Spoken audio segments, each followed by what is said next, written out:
Okay, class. So we were talking about financial assets and financial liabilities. Okay. So the first thing we talked about was financial liability. Now we move on to after loans. Now we are moving towards preference shares. You have some idea about preference shares, right? क्या होते हैं?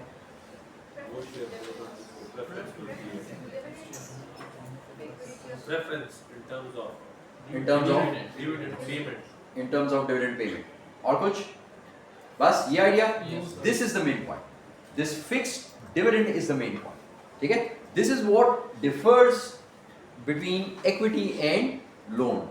देखिए loan का fixed amount होता है, percentage होता है, एक परसेंटेज होता है ना, Yes, yes. एक इंटरेस्ट रेट होता है at which the issuer or the lender will get some return. Issuer देगा और lender उसको पैसों को लेगा, ठीक है?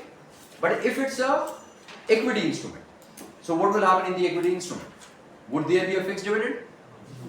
No, fixed तो नहीं है ना? Can you force the issuer to give you dividend? No. नहीं, ठीक? So that's the main point. इसको आपने याद रखना है. Okay. Now let's talk about preference shares. Now preference shares, remember when we talked about financial liability, तो हमने कहा था ये contractual है ना, contractual है. और if it is a liability, तो it's something unfavorable. एक unfavorable from the point of view of someone who's taking up the liability. अगर मैं liability ले रहा हूँ तो मेरे लिए unfavorable है क्योंकि मैंने ये पैसे आपको देने हैं या मैंने कैश देना है. Do you remember those three things which we talked about? वो तीन चार चीजें जो हमने पढ़ी थी, या तो कैश देना है आपको, या आपको कोई फाइनेंशियल इंस्ट्रूमेंट देना है, फाइनेंशियल कोई एसेट आपको देना है, या लायबिलिटी टेकअप करनी है, या आपने मेरी इक्विटी के अंदर इन्वेस्ट किया होगा. ठीक है, ये चीजें थी. Okay, so preference share it goes in the same way, but first we need to decide whether this share, whatever is that share, जो भी आपको मिल रहा है, जो इंस्ट्रूमेंट आपको मिल रहा है फाइनेंशियल, वो क्या, उसका नेचर क्या है. That will decide the accounting treatment. Nature will decide the accounting treatment. Now what is the nature and how would you decide? वही बात जो अभी मैंने थोड़ी देर पहले आपको बोली कि क्या contractual obligation है मेरे ऊपर as the issuer to pay you. If there is some contractual obligation, then it's a loan. It's sort of a loan. आप इसको कोई भी नाम दे दें, प्रेफरेंस शेयर नाम दे दें, आप इसको नाम दे दें ABC शेयर, आप इसको कुछ भी बोल दें, it's not a share. It's actually a loan. ठीक है? We're getting the idea? So it's a loan, it's a liability. ये liability है, equity नहीं है. Equity तो तब है जब आप इन्वेस्ट करें और मैं कहूँ अच्छा यार मेरी मर्जी होगी, जब मैं प्रॉफिट्स देखूंगा तब मैं आपको दूंगा. प्रॉफिट्स मैं रखूंगा अपने पास, कुछ रिटेन करूंगा, कुछ बचेगा आपको दे दिया करूंगा. कितना दूंगा देखूंगा, जितना भी हो गया प्रॉफिट तब देखूंगा. ठीक है? So that's an equity. Now you got the idea? You got the idea? So this is what it says. If it is an irredeemable preference share, do you have any idea what is an irredeemable preference share? Cash out. Which cannot be cash out. ठीक है, जो आप जाके कहेंगे कि अच्छा ठीक है ये लो मुझे पैसे दो, ठीक है, आप ये नहीं कर सकते. अगर irredeemable भी है, if it's an irredeemable preference share and it has no obligation to make any payment, कोई obligation नहीं है मेरे ऊपर कि मैं पेमेंट आपको दूं कि ना दूं, ठीक, then it's a equity. ठीक, मैंने आपसे कहा था ना सारी बात इस चीज के ऊपर है, obligation के ऊपर कि मेरी ऑब्लिगेशन है कि नहीं. Okay, then it is equity. But if it is a redeemable preference share and there is a fixed dividend, उसके ऊपर लिखा हुआ है 2%, 5%, 3%, व्हिच मींस जो पैसे आप दे रहे हैं मुझे उसका 3% मैं आपको दूंगा. ये कॉन्ट्रैक्चुअल ऑब्लिगेशन हो गया है. अब ये एक चीज है, मैंने आपको पैसे देने हैं, सो that means it's a financial liability. ये फाइनेंशियल लायबिलिटी है. So what is the point? The crux है obligation. जहां पे obligation होगी वो चीज होगी liability, जहां पे obligation नहीं होगी वो चीज होगी equity. No matter what name you give it, जो नाम आप देना चाहते हैं आपकी मर्जी, ठीक है, लेकिन आपने सिर्फ ये देखना है कि contractual obligation बनती है या नहीं बनती. Got this idea class? Class got this idea? Yes. ये contractual obligation का idea हो गया. ओके, अब वो कहता है कि some preference shares are irredeemable, they are irredeemable. तो आप कहेंगे सर ये तो irredeemable है तो बस ये तो equity कर देना. नहीं, अगर वो irredeemable है लेकिन फिर भी उसके अंदर उसने लिखा हुआ है कि वो आपको पैसे देगा तो फिर वो equity का पोर्शन नहीं होगा. Okay, some preference shares are irredeemable, in which case they are classified as equity. When a preference shares provides for mandatory redemption, जरूरी है उसके अंदर लिखा हुआ है, उसकी क्लॉजेस के अंदर लिखा हुआ है, वो जो आपने और मैंने कॉन्ट्रैक्ट किया है जिसके अंडर वो चीज इशू हुई है, उसमें लिख दिया है कि फिक्स कोई अमाउंट मैं आपको दूंगा किसी भी डेट पर, ठीक है, तो फिर इसका मतलब ये हो गया कि वो चीज financial liability. Got the idea class? तो मेन आइडिया फाइनेंशियल ऑब्लिगेशन, अगर ऑब्लिगेशन आई मेरे ऊपर तो फिर फाइनेंशियल लायबिलिटी, अगर ऑब्लिगेशन नहीं है तो इक्विटी। इक्विटी पे डिविडेंड मिलता है, ठीक, और लोन के ऊपर फाइनेंशियल लायबिलिटी के ऊपर इंटरेस्ट होता है। Got the idea? सही है? इसी के मुताबिक आपने डिसाइड करना है। अगर ये फाइनेंशियल ऑब्लिगेशन बन गई, फाइनेंशियल लायबिलिटी बन गई, तो मैं इसको कहां पर शो करूंगा? लायबिलिटी में किस जगह पर? किस जगह पर? Why current, why long term. दोनों के क्वेश्चन का मेरा क्वेश्चन दोनों के ऊपर यही है कि why would you call it long term, why would you call it current?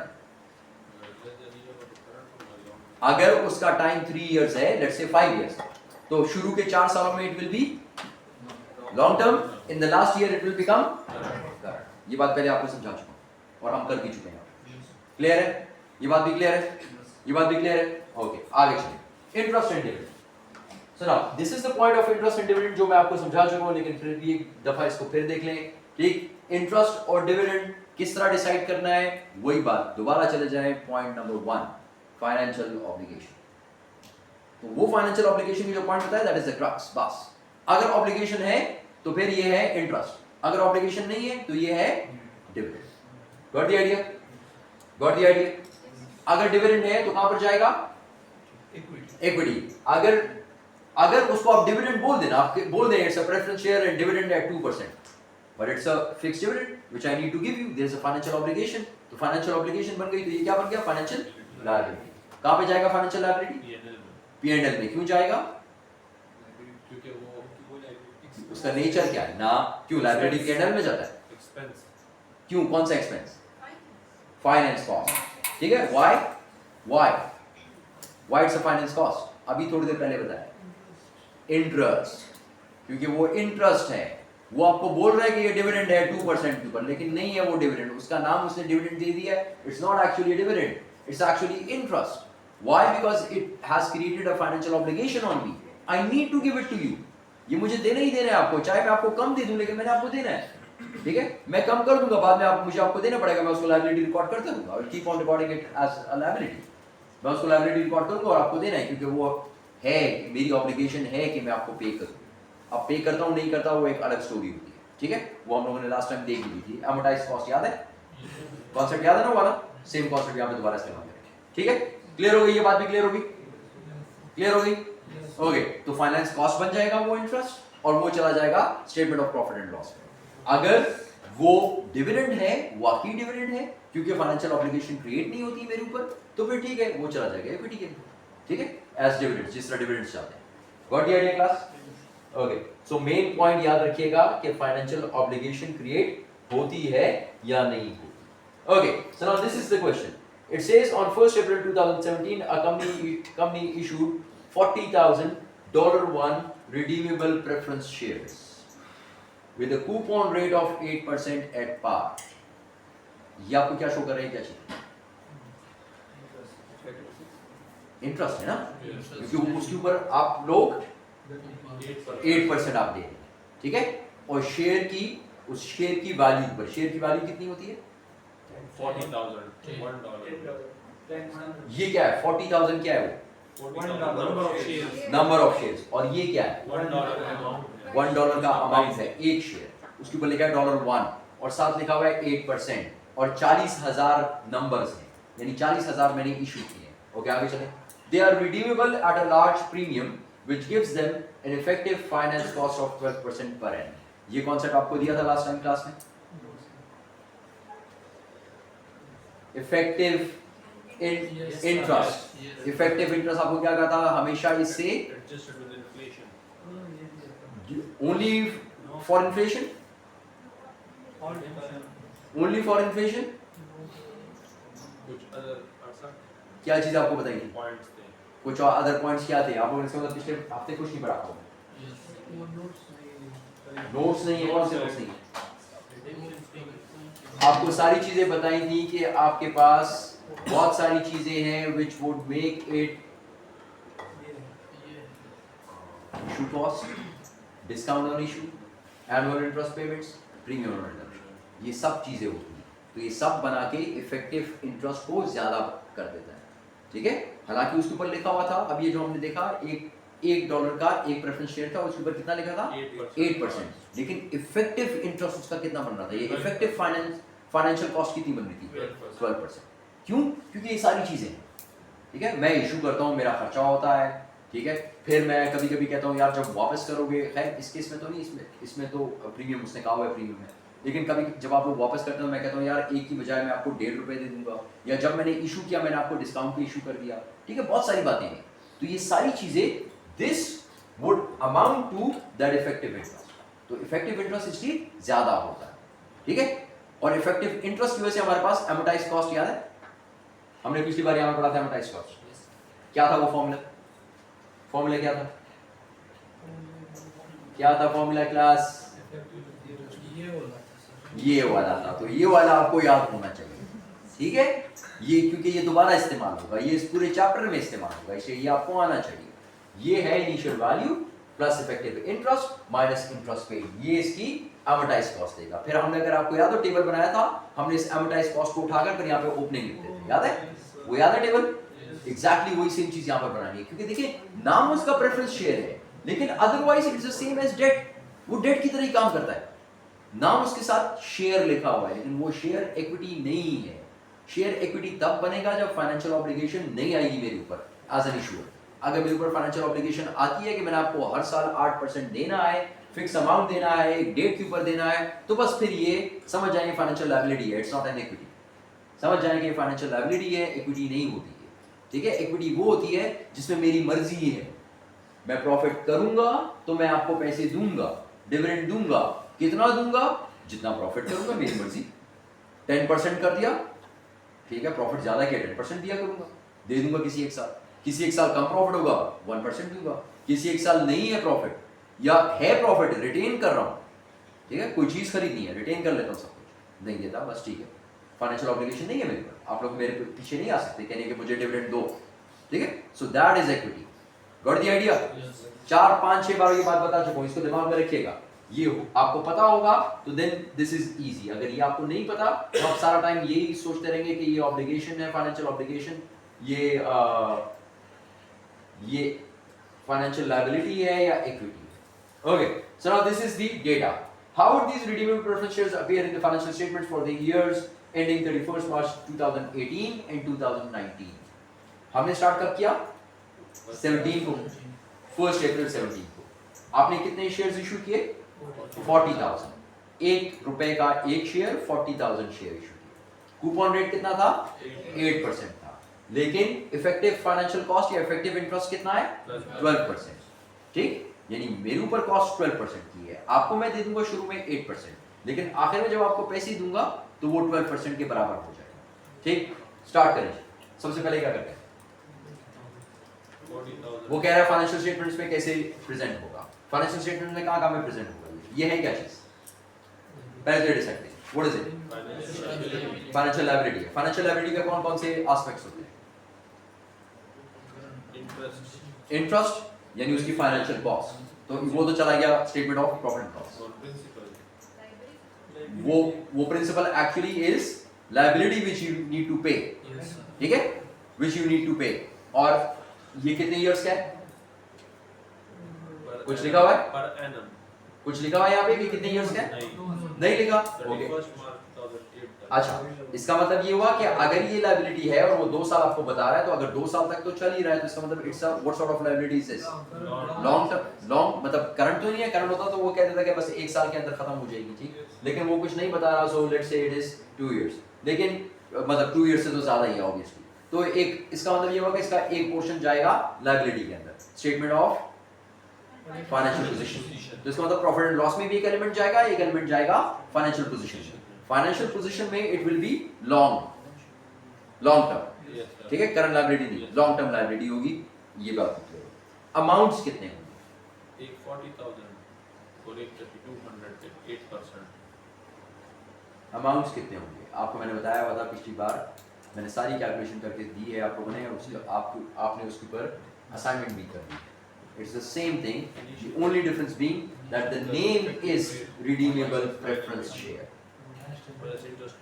जी, वो एडवर्टाइज कॉस्ट का भी फॉर्मूला बताया था, क्या क्या था? इनिशियल वैल्यू कितनी? 40,000. Initial value 40,000. That means on the first year, I'll record it at 40,000 because this 40,000 I'll get from the lender. हाँ, from the lender. 40,000 मुझे मिलेंगे ना, मैंने 40,000 सबको आप सबने एक एक खरीद लिया, 40,000 रुपए मेरे पास आ गए, ठीक है? तो 40,000 मेरी इनिशियल लायबिलिटी क्रिएट हो गई। अच्छा, अब आगे क्या करूंगा? End of the first year 17 को हुआ, अगला साल आया, अगला साल खत्म हुआ, साल कब खत्म हो रहा है? 31 मार्च। So what does it mean? एक साल पूरा है ना? ठीक है, ओके, एक साल पूरा है, ये भी पता चल गया आपको, आपने उसकी डेट्स चेक कर ली। अब क्या करूंगा? एक साल पूरा गुजर गया, what do I need to pay? नहीं, विल आई पे इफेक्टिव इंटरेस्ट? आई पे द कूपन। मैं ये अमाउंट मैं दूंगा उसको अभी, लेकिन मेरी लायबिलिटी किस तरह क्रिएट होगी? कितनी क्रिएट होगी? इफेक्टिव से मेरी लायबिलिटी क्रिएट होगी 12% से, ठीक है? लेकिन मैं अमाउंट कितना पे करूंगा? पे जो करूंगा दैट वुड बी 8%। अब दोबारा फॉर्मूला पे आ जाए, इनिशियल वैल्यू प्लस इफेक्टिव 12% के ऊपर minus paid 8%. This will give me the closing value that will become the opening for the next year. ठीक है? फिर उसके ऊपर कैलकुलेशन होगी। स्टार्ट करें जी कैलकुलेशन, आप बताएं। ओके, लेट्स स्टार्ट जी। 2017 है तो मैं 18 और 19, ठीक है, मुझे 18 और 19 चाहिए, ठीक? पूरा फॉर्मूला आपको मैंने बता दिया है क्या क्या है। I'll start from 40,000, सही है? 40,000, इसके ऊपर मैं कितना पे करूंगा? 8% तो मैं पे करूंगा, तो 8% पे करूंगा तो 8% वुड बी 3,200, ठीक? लेकिन मेरी फाइनेंस कॉस्ट कितनी है? 12%, सो 12% ऑफ 40,000 वुड बी जी 4,800, ठीक है? इसको क्या करता हूं? इसके साथ प्लस, दोबारा फॉर्मूला देखें, दोबारा फॉर्मूला प्लस, इसको करता हूं प्लस, इसको करता हूं माइनस हो गया, ये प्लस हो गया। इस तरह लिख दें ताकि आपको फॉर्मूला याद रहे। पहले एक तो इस फॉर्मूले को जरा याद रखें, पूरे चैप्टर में एक ही तो फॉर्मूला है इस वक्त तक, वो भी आपने याद नहीं किया, ठीक है? ये फॉर्मूला हो गया आपका, so that means my figure over here would जी कितना? 41,600, ठीक है? ये यहां पर आ जाएगा नेक्स्ट ईयर में 41,600 नेक्स्ट ईयर जी। फिर 8% किसके ऊपर?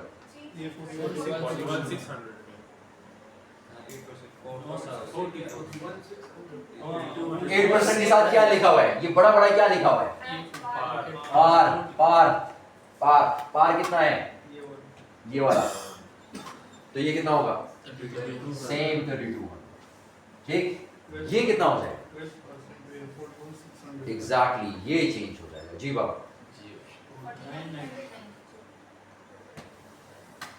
ठीक? So my closing would be, advertise cost would be 36,608, ठीक है? अच्छा, अब कौन सी चीज कहां पर जाएगी? Now you need to decide कौन सी चीज कहां पर जाएगी। पहला साल खत्म हुआ, ठीक है? I started with 2017, 2018 में मैं आया, year end 31st March 2018. I need to make my statement of profit and loss. Profit and loss में क्या चीज जाती है मेरी? अभी हमने बताया फाइनेंस कॉस्ट। फाइनेंस कॉस्ट मेरी कितनी है? फाइनेंस कॉस्ट, फाइनेंस कॉस्ट कितनी है मेरी? ये या ये क्या होगा? 12% figure, which means 4,800. So this is my finance cost, which will go to my statement of profit and loss. ठीक है? ये profit and loss में चलेगी, लेकिन मेरी liability कितनी है at the end of this year? मेरी liability, मैंने कितने पैसे देने हैं अब इनको? जिन लोगों ने लिए हैं या कलेक्टिवली इनको मैंने अब कितने पैसे देने हैं? इनको मैंने क्यों करता ये आपने कैलकुलेट कर दिया? ये 36,600 नहीं है, 36,608. 43,000 something. Which one? This one? Yes, 36,608 को मिटा दे. हाँ 43,392. 43,392. ये सही है? Yes, sir. 41,600. ओके, सो हम लोगों ने कहा कि जब 18 में 31st मार्च को I am making my statement of financial position, so I need to write my liability. So what will write as liability? What will I write as my liability? What will I write as my liability? कितना? मैंने कितने पैसे देने हैं आप? मैंने कितने पैसे देने हैं आपको?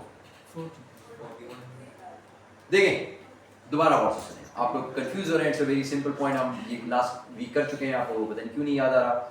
हमने कहा था कि मैंने आप लोगों से पैसे ले लिए 40,000. ठीक है, जब मैंने पैसे लिए आपसे तो फाइनेंशियल ऑब्लिगेशन मैंने क्रिएट की. वहां पर मैंने आपको लिख के दिया कि मैं आपको दिया करूंगा 8% पार के ऊपर. पार आप सबसे मैंने 1-1 रुपए लिए. 1 रुपए सबसे लिया, 40,000 लोगों को दिया. किसी ने 5 खरीदे, किसी ने 10 खरीदे. ठीक है, जिसने जितने खरीद लिया उसकी मर्जी. मैंने उनको कहा कि 1 के बदले में 1 के साथ 8% आपको दिया करूंगा हर साल. ठीक है, 8% दिया करूंगा, वो हो गया. लेकिन जो मेरी कॉस्ट आई सारी, इफेक्टिव कॉस्ट, मेरी बाकी भी कॉस्ट आई सब के ऊपर, वो आ रही है 12%. तो मेरी ऊपर कॉस्ट है वो तो 12% है. आपको मैंने दे दिया 8%.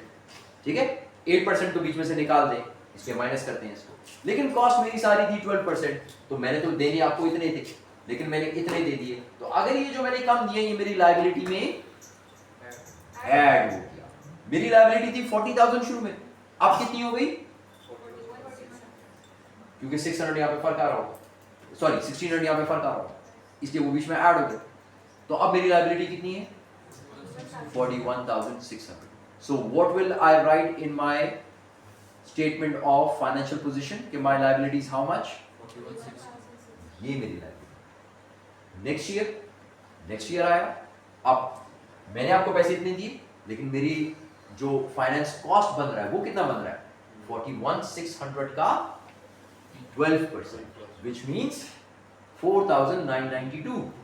मैंने आपको इतने दे दिए, लेकिन ये जो बाकी रिमेनिंग है इसका, वो इसके अंदर ऐड हो गया. वो फॉर्मूला दोबारा दिमाग में लेकर, यही था ना फॉर्मूले में, यही था ना कि इनिशियल कॉस्ट उसके साथ आपका इफेक्टिव इंटरेस्ट ऐड होता है, और माइनस जो इंटरेस्ट पे आपने कर दिया वो माइनस होता है, तो वो आपकी लायबिलिटी है.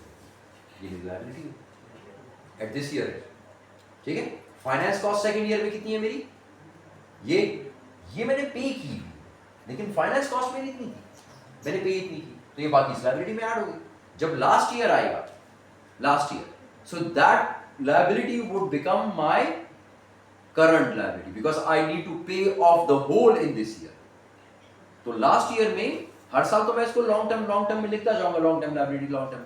But in the last year I will not write it as long term liability because in the next 1 year मुझे इसको सारा पे करना.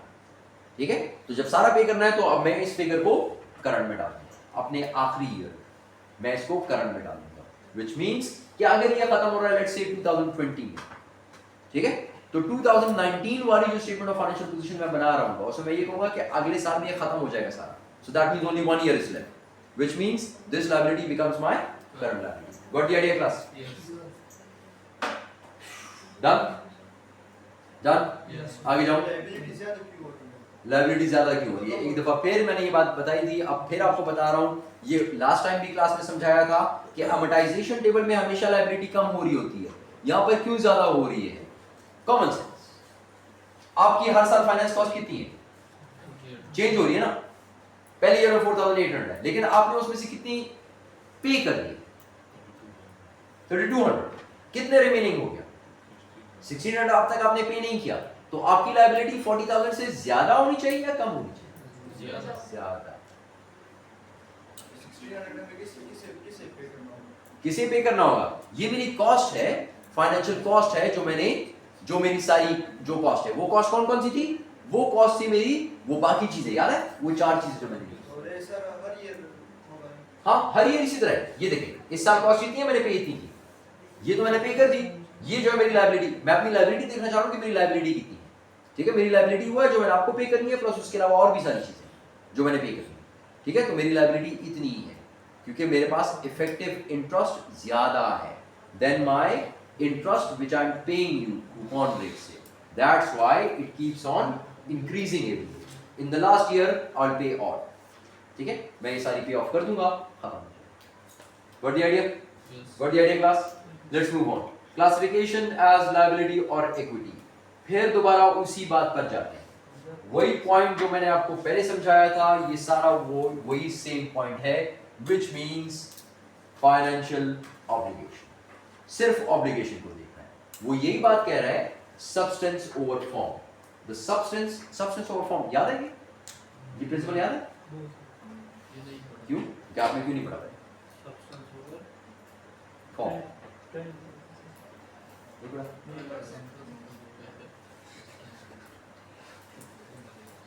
Okay.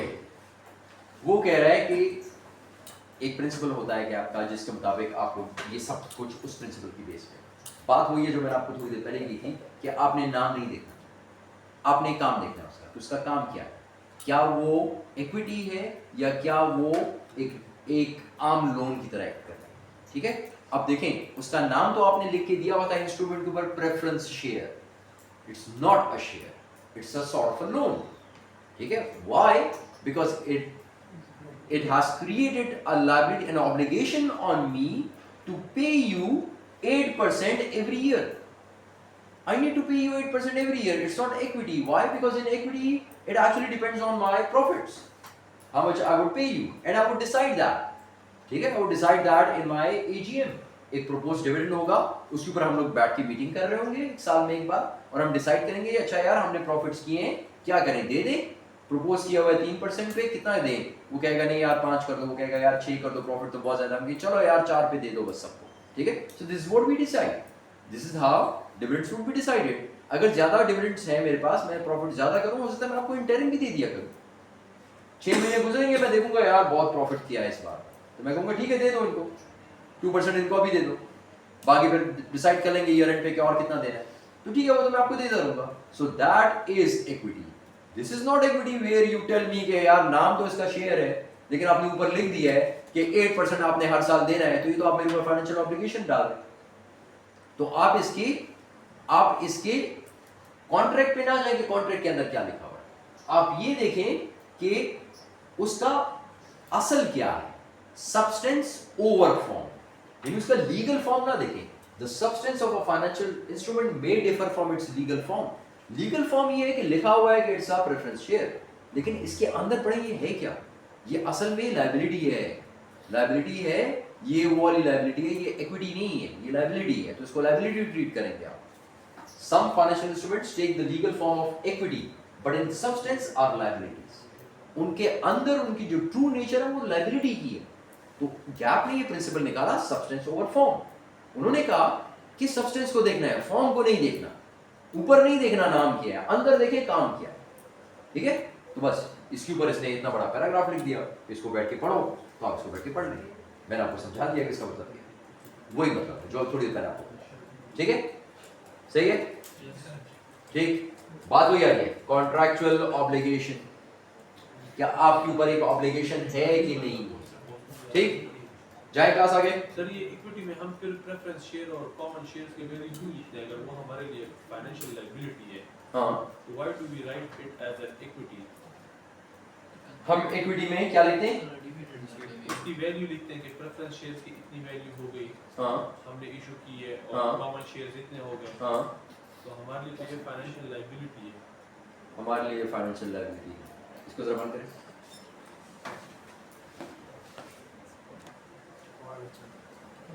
Okay class, so let's start. Now let's talk about compound interest. Compound instruments. अब ये compound instruments क्या होते हैं? अब कुछ चीजें होती हैं जो कि दोनों होती हैं, लेकिन फिर ये डिसाइड कैसे करेंगे कि वो दोनों हैं, और उसके अंदर कितना अमाउंट लायबिलिटी है, कितना अमाउंट इक्विटी है, अब ये डिसाइड करें।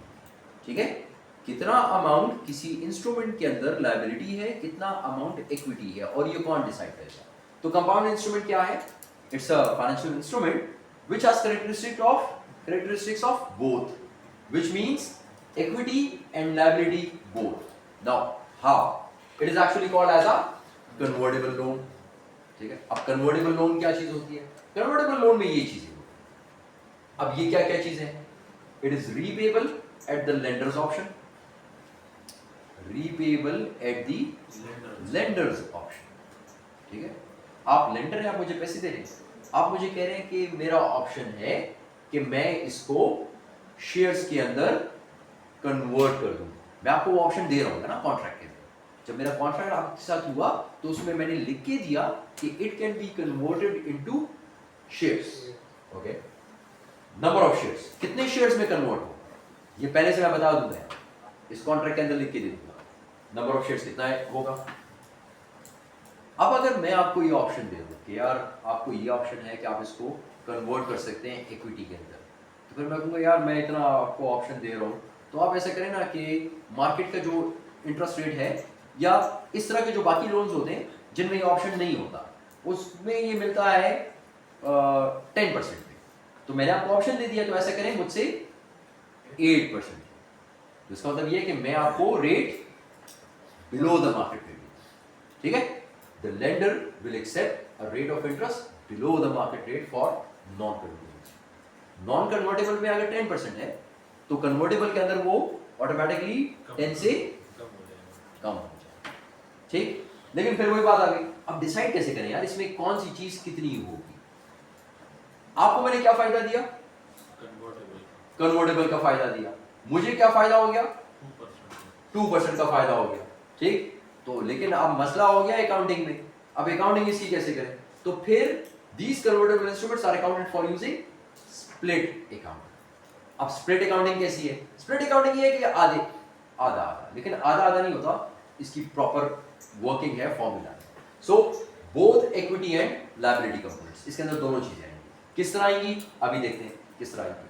वो कहता है कि लायबिलिटी या डेट एलिमेंट है क्योंकि issuer has the potential obligation to deliver cash, मैंने आपको पैसे देने होते, इस वजह से ये लायबिलिटी है या डेट एलिमेंट है।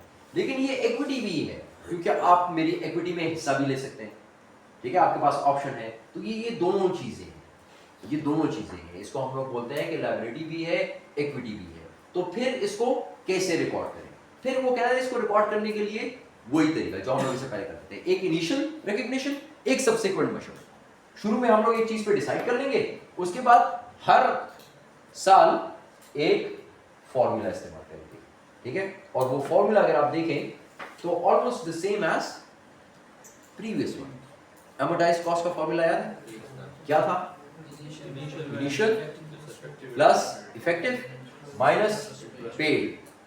अब यहां पे इफेक्टिव की बजाय आ गया मार्केट रेट, ठीक है। मार्केट रेट वाला जो इंटरेस्ट है आप वो वाला इस्तेमाल करके और जितना इंटरेस्ट पे कर रहे हैं वो हटा देंगे बीच में, इन दोनों को आप ऐड कर देंगे, ये आ जाएगा आपकी एमोर्टाइज्ड कॉस्ट, ये बताएगा कि लायबिलिटी कितनी, ठीक। ओके, लेकिन शुरू में पहले साल क्या करना है? पहले साल आपने इसको रिकॉर्ड करना है किस चीज के ऊपर? Fair value. फेयर वैल्यू को क्या मतलब होता है? मार्केट के साथ, या कितने पैसे असल में है, असल में कितने पैसे। अब असल में कितने पैसे ये कैसे पता चलेगा? क्योंकि ये पैसे तो आहिस्ता आहिस्ता होते हैं ना, हर साल मैंने आपको कुछ पैसे देने हैं, ठीक है।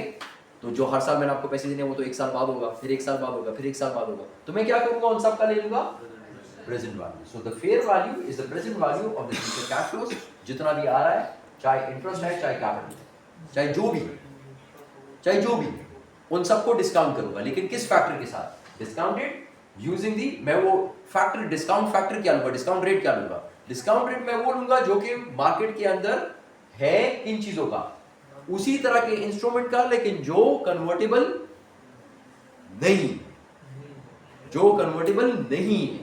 जो कन्वर्टेबल नहीं है, मैंने आपसे लोन लिया और मैंने कहा ये कन्वर्टेबल है, एक और कंपनी ने लोन लिया आप लोगों से और उसको वो कन्वर्टेबल, सॉरी वो नॉन कन्वर्टेबल है, मेरा वाला कन्वर्टेबल, ठीक है। तो मैं जब इसके लिए वो फेयर वैल्यू कैलकुलेट करूंगा तो मैं जो ये जो दूसरा लोन था मार्केट के अंदर, इसने जो इंटरेस्ट रेट इस्तेमाल किया या इसका जो रेट है मैं उसको इस्तेमाल कर रहा हूं, ठीक है। So discounted using the market rate of interest for non convertible debt instruments, ठीक, ये भी हो गया। फिर क्या करेंगे, इक्विटी एलिमेंट कहां से आएगा, equity element is equal to the loan proceeds less the calculated liability element. ये तो आ गया आपका लायबिलिटी वाला पोर्शन, फेयर वैल्यू, ठीक है। फेयर वैल्यू की बजाय अब फेयर वैल्यू के बाद कितने पैसे बच गए, लेट्स से लोन था टोटल 40,000 का, फेयर वैल्यू इसकी कितनी बन गई, कुछ भी बता दें, फेयर वैल्यू कितनी होगी, 35। इसको आप जब प्रेजेंट वैल्यू लेंगे तो वैल्यू ज्यादा होगी या कम, 35, फर्क कितना आ गया, 5, ये चला गया इक्विटी, बस। पहले साल दूसरे साल में क्या करेंगे, ये फॉर्मूला इस्तेमाल करेंगे, ठीक है। ये फॉर्मूला इस्तेमाल कर देंगे तो लायबिलिटी अमोर्टाइज्ड कॉस्ट पे रिकॉर्ड हो जाएगी, और इक्विटी का क्या होगा, इक्विटी को भी चेंज करना है, the equity is not reversion, उसको कुछ नहीं करना, and remains at the same value, यही 5 इक्विटी हर साल यही रहेगी, लायबिलिटी को मैं हर साल चेंज करता रहूंगा at the same value of the statement of financial position date is reduced, वो सेम रहेगा। सही, स्टार्ट करें इसको, सॉल्व करें क्लास, ओके। कन्वर्टेबल बॉन्ड का नाम सुना है,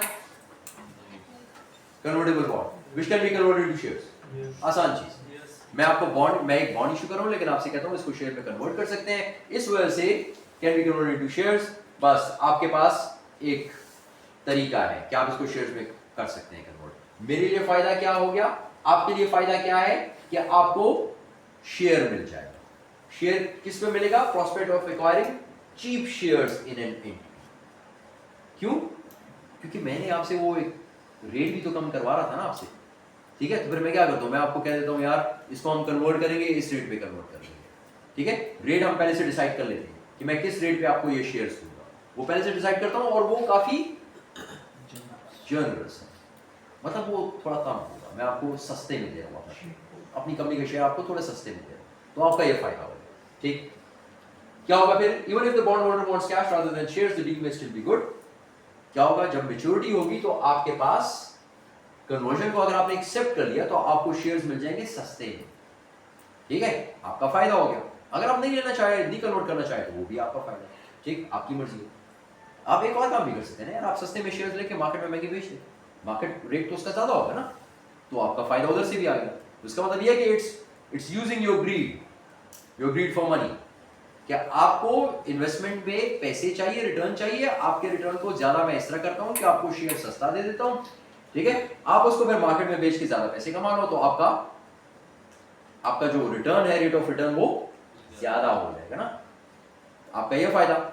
लेकिन एक और चीज जो सोचे ना यार, क्या अगर ये उल्टा हो गया तो फिर क्या होगा, अगर 5 साल गुजरे और 5 साल में मेरा शेयर की प्राइस नीचे चली गई तो फिर आपका नुकसान है, ठीक है। तो ये रिस्क आपको लेना पड़ेगा, ये रिस्क आपको लेना पड़ेगा, सही है, ठीक है। आगे जाए, अच्छा, compound financial instrument must be split into its component parts, हमें पता है कि इसको दो चीजों में स्प्लिट करना है, फाइनेंशियल लायबिलिटी में, इक्विटी में, और दोनों को अलग अलग फाइनेंशियल स्टेटमेंट्स में शो करना है। ये रहा आपका क्वेश्चन, और अब इस क्वेश्चन को सॉल्व करते हैं ताकि आपको इसका पता चल जाए कि इसकी कैलकुलेशन कैसे करें। स्टार्ट करें क्लास स्टार्ट करें, okay. Convert company issues a convertible loan that pays interest of 2% per annum in arrears. The market rate is 8%. अब आपको लोन पे कितना पे करना है, 2%, लेकिन मार्केट का रेट कितना है, 8%, ठीक है। अगर मार्केट का रेट 8% है तो इसका मतलब युवा इसको मैं क्या इस्तेमाल करूंगा, इसको मैं किस लिए इस्तेमाल करूंगा, डिस्काउंटिंग के लिए। Being the interest rate for an equivalent debt without the conversion option, the loan of 5 million, आपसे मैंने कितने पैसे लिए, 5 million, is repayable in full, और कब पे करना है, 3 years के बाद, और convertible to equity, या आप इसको कन्वर्ट भी कर सकते हैं। Discount factors are as follows. अब जब भी आप डिस्काउंट करते हैं आपको क्या करना पड़ता है, हाँ, 1 plus i raised to power of n, वो जो 1 plus i raised to power of n होता है ना, उसकी वैल्यू इसने यहाँ पर आपको दे दी, और ये कहाँ से आप लोग फाइंड आउट करते होते हैं वैसे? कहाँ से? कोर्स पढ़ चुके हैं बिजनेस फाइनेंस?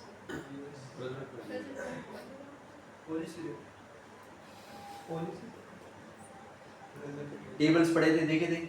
Yes sir. ये वो टेबल की बात है। सही है? कर दिया आइडिया? कर दिया आइडिया? Yes sir. आपको कहा था चीजें भूलनी नहीं, आगे जाके सारी चीजें याद रखनी। ओके चलें स्टार्ट करें। I normally in my course I normally prefer using tables. I do not prefer doing calculations. ठीक है? हम लोग कैलकुलेशन करते हैं। आप लोग calculations करते हैं। We would skip the tables. You skip the tables. यार कैलकुलेशन मैं समझता हूँ शायद कैलकुलेशन आप सारे टाइम कैलकुलेशन करते हैं तो आप तो फिर बन जाएंगे क्या मुंशी। अकाउंटेंट तो नहीं होंगे ना, अकाउंटेंट तो ये काम नहीं करता, अकाउंटेंट तो आगे काम करना होता है। तो इस वजह से कोशिश करेंगे कैलकुलेशंस की चीजों को हटाएं कम से कम, लेस कैलकुलेशंस। ठीक है? Calculations will be done through softwares. ठीक है? वो उससे होगा, वो आपको आपका काम नहीं है। आगे चलें। हाँ कॉन्सेप्ट देखिए। पेपर में टेबल अलाउड है सर? ओके हाँ। पेपर में टेबल अलाउड होता है? टेबल अलाउड होता है, होता है, इसलिए तो टेबल होता है कि टेबल अलाउड होता है। ठीक है? ओके कैलकुलेट करके, ठीक, ताकि आपको पता कि कैलकुलेशन किस तरह करें। Okay let's start class. Let's start. Split the loan between debt and equity at inception and calculate the finance charge for each year until conversion redemption. 3 साल है, इसका 3 बार आपको ये काम करना पड़ेगा। ठीक है? फॉर्मूला सबको याद है amortized cost? Yes sir. बोलें। Initial plus market value minus interest rate. क्या बात है, ठीक है? रट्टा होना चाहिए ऐसा, ठीक? जबरदस्त। Okay let's start class. Let's start. So now what do I need to do first? पहला काम क्या है? सबसे पहला काम, सबसे पहला काम, सबसे पहला काम, सबसे पहला काम interest rates discounting, so that you know the initial recognition. Initially क्या करना है, दोनों चीजों को अलग अलग करना है ना। ठीक है? ओके दोनों चीजों को अलग करता हूं मैं। सबसे पहले मुझे डिस्काउंट करना पड़ेगा ताकि अलग अलग कर सकूं। सारे डिस्काउंट फैक्टर्स मेरे पास गिवन है। ठीक, डिस्काउंट करें। किसको डिस्काउंट करें? 5 मिलियन। क्वेश्चन में क्या कहा था उसने क्या कहा था, किस चीज को डिस्काउंट करें? क्या कहा था इसने, किस चीज को डिस्काउंट करना होता है? Fair value is the present value of the future cash flows. जो पैसे आपके पास आएंगे, आपके पास कौन कौन से पैसे आते हैं? हर साल बाद। हर साल बाद। ठीक है? सॉरी आएंगे नहीं, जाएंगे। आपने तो लोन लिया ना, तो आपने तो पैसे फिर देने हैं। तो पहले साल में आप क्या पैसे देंगे, कौन से पैसे देंगे? 8% of 8%, 8%, 8%। Why 8%? Convert company issues a convertible loan that pays interest of 2%. 2%. Okay, 2% of what? 5 million. Of 5 million, which will be equal to? Which will be equal to? Calculate. Which will be equal to? 100,000. ठीक है? 100,000. सही है? Okay. 100,000 I need to pay. ठीक? Okay. सही है? पहले साल के एंड पे 1 लाख आप लोगों को देने हैं, क्योंकि आप सब लोगों ने ये बॉन्ड्स खरीदे। अब वो तो 1 साल बाद देनी है ना, तो अब मैं क्या करता हूँ कि उसको वापस discount. So when I discount I will use 0.926। Why? Because the discount factor is 8%। तो अगर मैं टेबल देखता ना और टेबल के अंदर लिखा होता 8% और यहाँ पे लिखा होता 1 ईयर, तो इसके ये वैल्यू है, दिस इज 0.926, ये वैल्यू 0.926। ठीक है? तो उसने आपको हैसल से बचाने के लिए डायरेक्ट यहाँ पे फिगर्स लिख दिए। क्या बस इसको मल्टीप्लाई करें और आंसर निकालें? जी मल्टीप्लाई करें। 92,600. 92,600। ओके 92,600 हो गए। ठीक है? ये हो गया पहला। फिर next year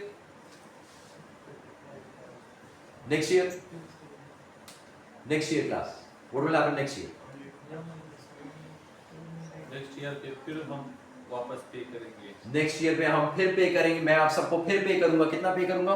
at the rate of at the rate of 2% at par ना, जो आपको मैं जो आपसे मैंने पैसे लिए, आपसे पैसे लिए थे 5 मिलियन, yes sir 5 मिलियन का 2%, फिर 100,000 अब डिस्काउंट फैक्टर कितना हो गया? 85,000 ठीक है, तो इसका मतलब ये इसकी करंट इसकी प्रेजेंट वैल्यू कितनी होगी? 85,777 85,700। आप देख सकते हैं ना, हर साल उसकी प्रेजेंट वैल्यू कम हो रही है क्योंकि नंबर ऑफ इयर्स ज्यादा हो रहे हैं। थर्ड ईयर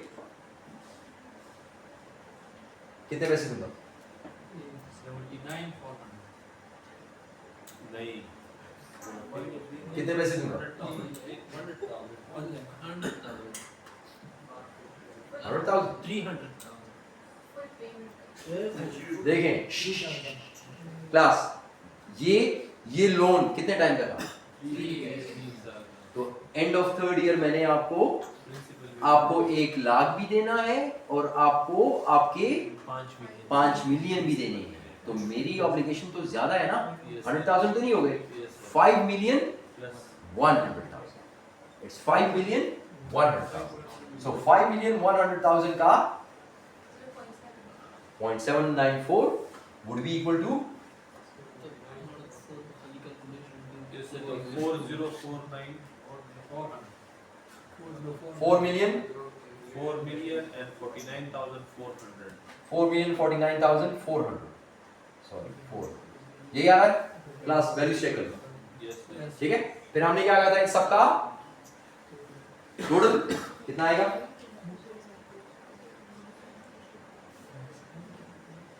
सबका टोटल कितना आएगा? सबका टोटल कितना आएगा? 4 million हम्म 227,700 227,700। yes sir ये मेरा टोटल प्रेजेंट वैल्यू हो गई of my future cash outflows, सही है। उसने क्या कहा था, ये अमाउंट क्या होती है, ये जो मैंने फाइंड आउट किया इसको क्या बोलते हैं? Fair value. और फेयर वैल्यू किस चीज को रिप्रेजेंट करेगी यहाँ पर? फेयर वैल्यू ये क्या चीज है, इसको किधर रिकॉर्ड करूँ इस फेयर वैल्यू को? किधर? liability The liability is measured at its fair value. Fair value क्या है? Present value of the future cash flow. ये future cash flow हो गई, ये इसकी present value हो गई, इसको डिस्काउंट किया, ये आ गई fair value, ये आ गया मेरे पास initial recognition of liability। तो इसको अब मैं कहाँ पे रिकॉर्ड करूँ? 4,227,700। This is my balance sheet में liability statement of financial position में लायबिलिटी। और कौन सी लायबिलिटी? ये पैसे कितने सालों में देंगे? 3 years 3 years. Long term liability is my long term. Clear हो गया? ओके, आगे चलिए। अब पहले ही साल ये लॉन्ग टर्म लायबिलिटी पूछा गया, तो इसका मतलब ये है कि पहले ही साल अब फिर मुझे इक्विटी में कितना शो करना है? The equity element is equal to the difference between what? The is equal to the loan proceeds कितने थे? 5 million less the calculated liability कितनी कैलकुलेट की? 4,227,000। so my equity would be 5 million minus 4,227,700 which is equal to 772 300 ये आ गया, yes sir ये आ गया। ये तो हो गया पहले साल, ये पहले साल इनिशियल रिकॉग्निशन, पहले बिल्कुल जब जो मैंने ये काम किया तो मुझे इस तरह रिकॉर्ड करना है। फिर हर साल इसको क्या करूंगा? हर साल क्या करूंगा इसको? कौन सी वैल्यू चेंज होगी हर साल? The liability portion, the equity portion remain same। ये देखिए, the equity is not remeasured, इसको हर साल दोबारा नहीं देखना, and remains at the same value on the statement of financial position until the debt is redeemed। जब पैसे वापस करूंगा उसको, इसको हटा दूंगा। ये हो गया। अब यहाँ पर आ जाए, अब हर साल क्या करना है? हर साल इसको रिकॉर्ड करना है किस पे? amortized cost पे। amortized cost क्या थी? Plus market rate of interest minus interest paid. अब आ जाए वापस, अब यहाँ पर आ जाए। अब पहले साल फिर 1 2 3 इसी तरह है, ये 1 ये 2 ये 3 यहीं पर लिखा, ठीक है। Okay, so now in the first year what is the initial value? ये 4.2 फेयर वैल्यू। फेयर वैल्यू ना, आपने लायबिलिटी फेयर वैल्यू पे रिकॉर्ड किया ना, ठीक है। So that is my initial value for the first one which is 4,227,400। ये हो गया। अब जो मैं मार्केट रेट ऑफ इंटरेस्ट वो कितना था? 8% था। तो इसका मतलब ये है कि इसका इंटरेस्ट कितना बना? कितना बना? कितना बना क्लास? 8%। क्या clear? 8% would be equal to 8% would be equal to 8% of this amount would be equal to 338,600. No, 216. 338,216. So 338,216 आ गया इसका मार्केट रेट ऑफ इंटरेस्ट। लेकिन मैं इंटरेस्ट पे कितना करूंगा आपको? ठीक है, जो उसके ऊपर लिखा हुआ है, उसके ऊपर कितना लिखा हुआ था मैंने? 2%। 2% ऑफ व्हाट? ऑफ पार। पार कितना था? 5 मिलियन। सो 2% ऑफ पार कितना बनेगा? 100,000। तो इसका मतलब ये है कि एडवर्टाइज कॉस्ट कितनी बनेगी? 4 मिलियन 466,000 पूरा 466,000 4,466,000 ये आ गया पहले साल पे मेरी लायबिलिटी। So is it a current और a long term liability? Long term, ठीक है, क्योंकि अभी टाइम बीच में है, अभी हम लास्ट ईयर पे नहीं पहुंचा। Now comes the next year. Next year पे क्या होगा? इसी के ऊपर मैंने कैलकुलेशन करनी है 4,466,000 पे, और इसके लिए इसका यहां पर 8% ले लूंगा which will be equal to जी 357,000 आपने राउंड ऑफ कर दिया। अच्छा, राउंड ऑफ अगर एग्जाम में मैं आपसे कहूं तो करें, अगर मैं ना करूं तो ना करें, ठीक है। राउंड ऑफ कर दिया है, इसने राउंड ऑफ कर दिया, मैंने राउंड ऑफ करके लिख दिया, लेकिन फिर वैल्यूज में थोड़ा बहुत फर्क आ जाएगा, ठीक। ओके ओके, लेकिन पे कितना करना है? 100,000। So this amount would become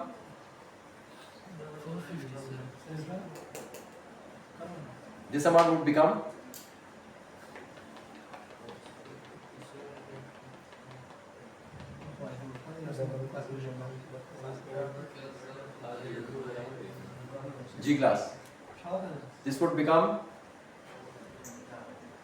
457. 4 million जी। कम ऑन क्लास, ये इसके साथ प्लस, ये माइनस, फॉर्मूला सामने लिखा जी।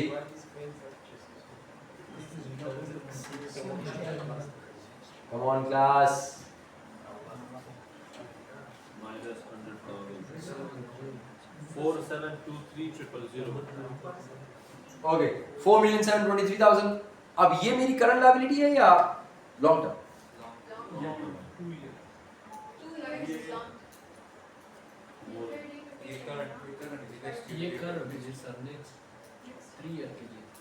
देखिए, आपसे मैंने कहा था अगर लोन 3 इयर्स का है, ठीक है, एक इनिशियली आपने रिकॉग्नाइज कर दिया, इनिशियली रिकॉग्नाइज करके आप लिख देते हैं मेरी ये लायबिलिटी, ठीक। साल गुजरेगा तो आपके पास जो कैलकुलेटेड वैल्यू है this is for the next year, लेकिन आपने इसको पे करना है, इसके बाद एक साल है, उसके बाद दूसरा साल भी है।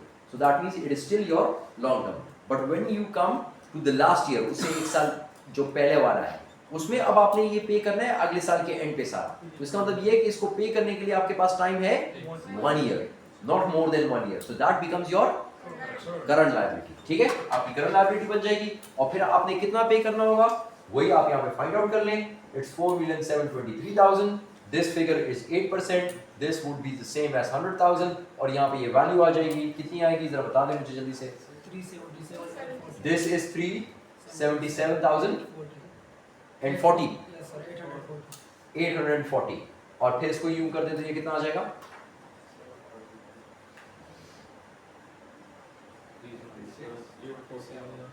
जी जी क्लास 5 million हाँ and 840 rupees. And 840 rupees 5000 and 840 rupees बस.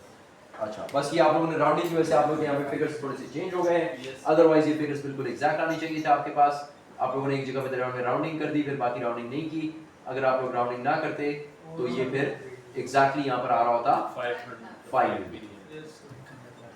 वो एक जगह हम हाँ एक जगह आप लोगों ने राउंड कर ठीक है Yes. Got the idea Yes, sir. Easy easy ना ठीक है you would be able to do that in the exam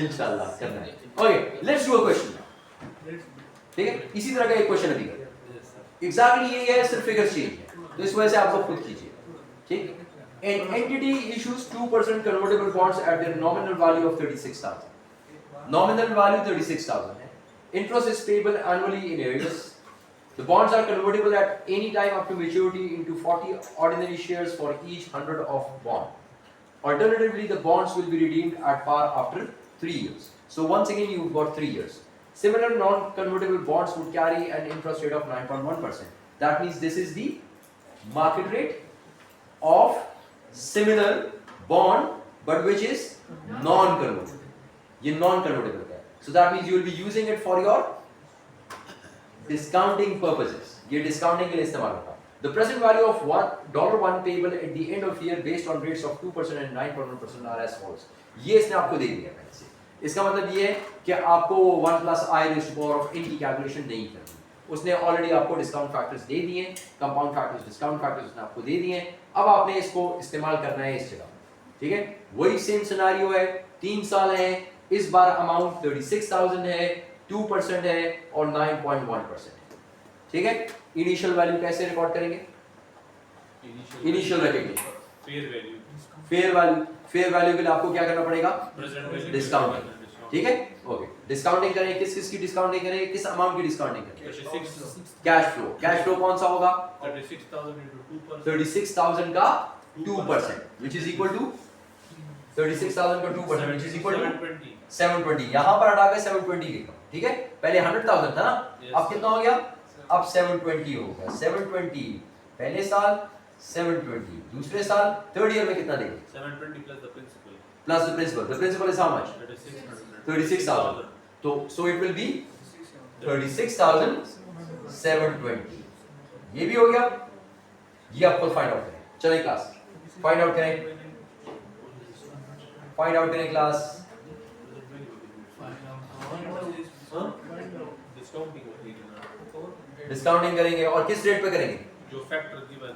कौन सा 9.1 वाला इस पे नहीं करना इस पे करना है ओके करें सर ये दो क्यों गिवन है? दो क्यों गिवन है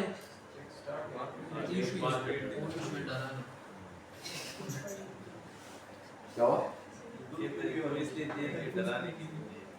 डराने के लिए ओके ओके क्लास 9.1% जी फिगर्स मुझे देते जाए class come on give me the figures quickly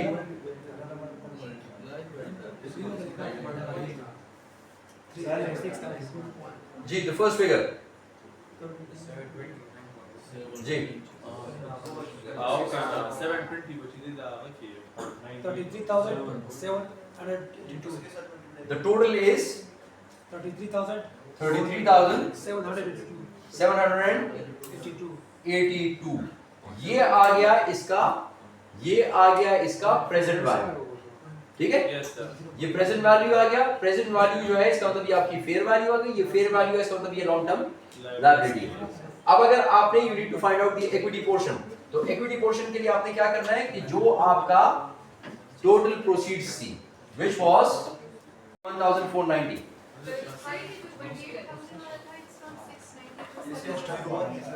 ये 690 नहीं है कितना है 704 है okay this is 704 this is also 704 so this will be changed as well same so this is same no okay This will be equal to 1506.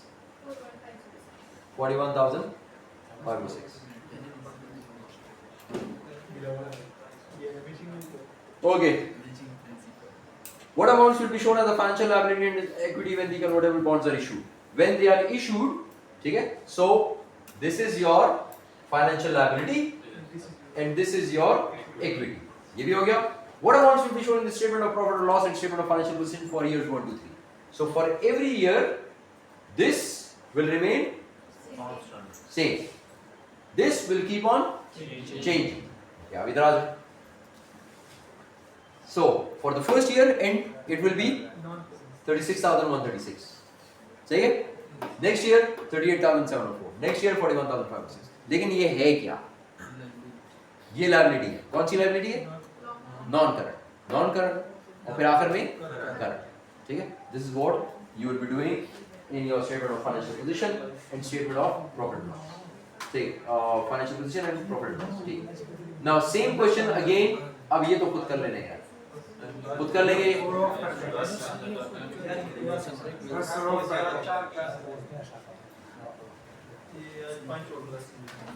Full Stop.